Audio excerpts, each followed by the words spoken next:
Oh. I said no. I said, Jose, can you swim? He said yes.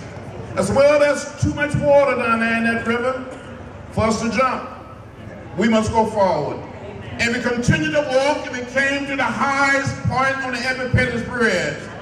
Down below, we saw a sea of blue Alabama State Troopers. And we continued to walk, and we came within hearing distance of the State Troopers. And a man identified himself and said, I'm Major John Cloud of the Alabama State Troopers. This is an unlawful march. It would not be allowed to continue. I give you 3 minutes to disperse and return to your church. And Jose Williams said, Major, give us a moment to kneel and pray. And the major said, troopers advance. And you saw these men putting on their gas masks. Yes. They came toward us, beating us with nightsticks, bullwhips, shrimping us with horses, and releasing the tear gas. I was hit in the head by a state trooper with a nightstick. Had a concussion at the bridge. I thought I was going to die. I thought I saw death. But because of what happened in Selma, that day became known as Bloody Sunday. Yes. 17 of us were hurt. Lord have mercy. Hospitalized.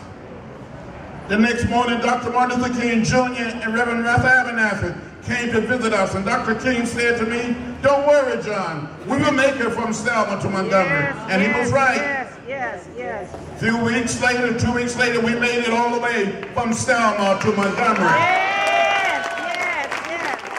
And President Lyndon Johnson came before the Congress and introduced the Voting Rights Act and made one of the most meaningful speeches any American president had made in modern time on the whole question of civil rights and voting rights.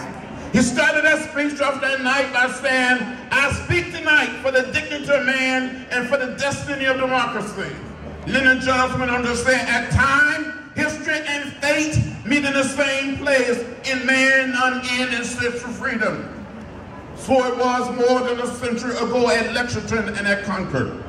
So it was at Appomattox. So it was last week in Selma, Alabama. He condemned the violence in Selma, presenting the Voting Rights Act, and before he concluded that speech, he said, and we shall overcome. Yes. First time hearing an American president saying, and we shall overcome, using the theme song of the Civil Rights Movement. Yes. The Congress debated the act, passed it. President Johnson signed it into law on August 6, 1965. We're coming distant, but now people are trying to stop the progress we made. Go backwards. We've come so far, we can't go back. We're going forward, and that's why with President Barack Obama, we will go forward. We must go forward. We must continue to build a new and better America. The movement is saying, and President Barack Obama is saying, that we're one people. It doesn't matter if we're black, or white, Latino, Asian American, or Native American. We're one people. We all live in the same house, American house.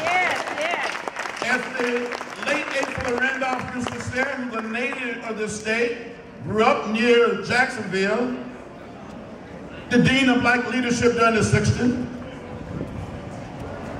who really championed the March on Washington in 1963. Next year we will celebrate the 50th anniversary of the March on Washington, August 28th. He would say, maybe our foremothers and our forefathers all came to this great land in different ships, but we're all in the same boat now. President Barack Obama is saying to America and saying to all of us, we have a right to know what is in the food we eat. We have a right to know what is in the air we breathe. We have a right to know what is in the water we drink. That this America belongs to all of us. And we're not going back. We're not going back. We're not going back. We're fired up. We're ready to make Florida.